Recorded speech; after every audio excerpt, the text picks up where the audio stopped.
You ever wish that you woke up one day and you just, like, had a girlfriend? You know?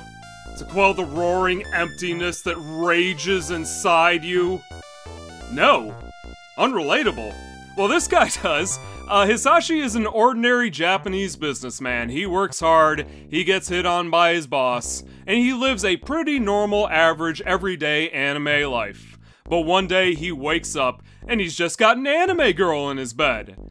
And that's the plot. He wakes up and he just has a girlfriend, and that's the entire anime premise. Then we're treated to a still image for a few minutes. Not images, singular, one. One image freezes the anime. The anime literally does not move for the next 3 minutes as they play the theme song, which I'm assuming was made specifically to money launder this thing into people's hands, and then the theme song of the anime plays, because they had to sell you the voice actor's theme song. I've never seen an anime just stop for a couple of minutes, but that happens. Oh right, the plot, right?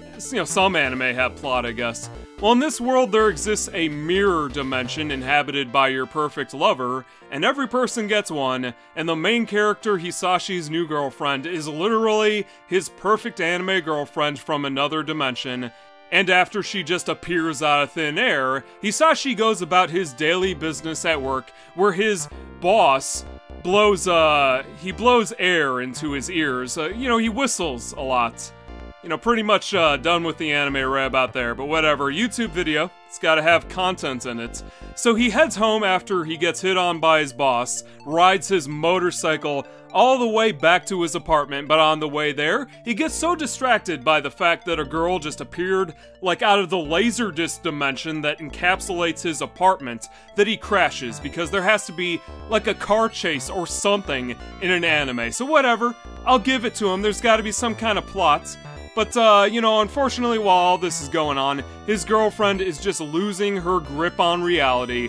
Literally, she's been away from him for so long that she's spinning naked in midair and phasing in and out of reality because I guess the world doesn't want this to exist. And then we get a great scene of him breaking into his own apartment. And, you know, some magic shenanigans are happening. He goes in one apartment door, he pops out another one. So his solution to that is just to go from one apartment's balcony to another. But by that point, his girlfriend is gone. You blew it, man. You had one chance to have the perfect anime girlfriend, and you blew it. She disappeared, and all that's left is a pair of panties to remember her by. And, I don't know. It's not really explained where this clothing comes from. I guess he just had it. Maybe this is that environmental storytelling that I keep hearing about. She appeared out of nowhere and he's like, maybe you could use these. It would be nice if you put something on. Maybe we could have an anime. I don't know what you guys expected going into this video. What kind of story did you think was gonna be there from something called My Steady is a Witch? If you had like some sort of expectations going into this, I don't know what to tell you. You should have known what you were getting into. This is on you. By the way, they were really innovating with some of the panty shots. I'm not even joking you. How could you possibly push the envelope even further than it's already gone? This was the 80s. They'd done every panty shot that possibly existed. What are they gonna do? Turn the girl into panties? My god, it's beautiful. The perfect, like, this is peak anime right here. They did a panty shot so hard that the girl turned into a piece of clothes. Anime peaked in 1986, by the way. I thought I should point that out. So he goes back to work, and through the power of love, his girlfriend comes back, and while he's doing Japanese businessman stuff, hilarity ensues. She tries doing some cooking, you know, because she wants to be a good girlfriend, lights his apartment on fire, so, you know, he has to go back on his motorcycle, because, like, he doesn't have, like, an apartment now. And, his boss is really insistent on following him around, so they agree to go to a bar, as you can see here, and through the power of love, his girlfriend travels through the telephone wires, where she gets drunk on anime juice, and then everybody turned into a monster. I know that sounds like an internet creepypasta or something, but that's just what this anime is. Why does her shirt say Lun Lun? What, like the Flower Angel anime from the 70s? The one with the bees? Should I be watching that instead? Now, I know, that there's some stuff that I could show you, but, it's the middle parts of the anime. Nobody wants to see those. I'm just gonna skip it. There's this one scene where, I don't know, a lot of balcony jumping happens. A lot of people going into pyramids. There's a lot of pyramids in this anime. Are you into pyramids? Do you like ancient Egypt? Maybe this is the anime for you? There's not a lot of supplementary info about my study as a witch. I know this may come as a shock to you, but they don't really talk about this anime much online. There's a lot of nudity in it too. Biblical stuff, really, but nudity nonetheless. So if you're wondering why this video is like 8 minutes long, like I don't have enough footage to cobble together into something that I can put on YouTube. Alright, how about this? How about we say some nice things about Majo Demo Study? They had some really nice colors in this anime. There's this one scene in particular where the entire town is black and white, and it's really neat. Apparently this is based off of a manga. Not gonna dig into that. Costs like 1 yen if you wanted to own the cheapest manga ever made. This came out in the 1980s, and for some reason the manga to this anime, the value of it has remained static. The value of the dollar has gone down, the value of the yen has gone up and down. This has been like 1 yen for 30 years, so I don't know. Try your luck. Now, I don't like giving like a play-by-play of the whole anime, but you know, like on the off chance that you might want to watch this.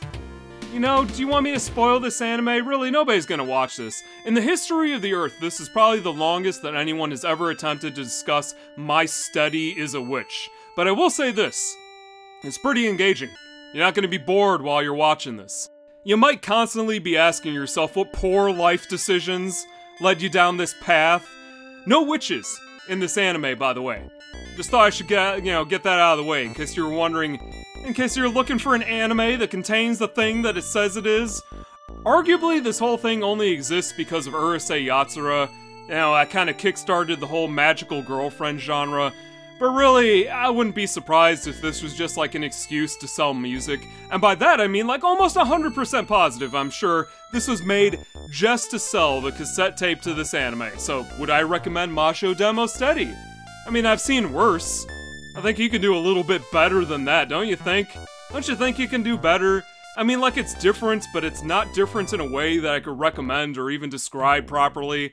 And I know it's only 40 minutes long and it's probably on YouTube, but I want you to think about that.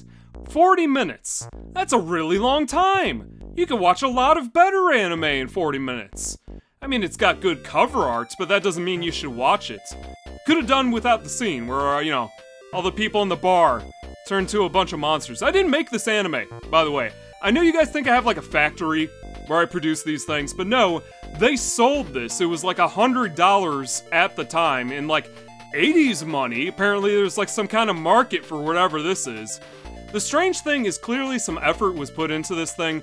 It's not like it's garbage on a technical level. I mean, you look at it, clearly, a lot of talent was put behind that. They just happened to direct that talent towards cute anime girls, cooking, and jumping off balconies. Oh, by the way, the company that made this, I don't know who they are. I'll put their name on the screen. It doesn't really matter. None of this matters. But whoever they are, they only made this one anime.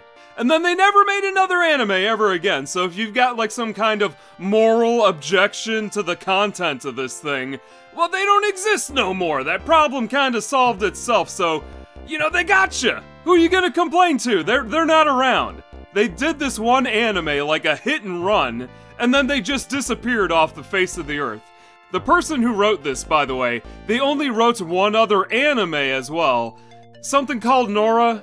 I don't know, maybe I should be looking into that. It's gotta be better than this, right? You ever wonder if you're living in like the most poorly coded simulation that could possibly exist? Maybe that's something to think about.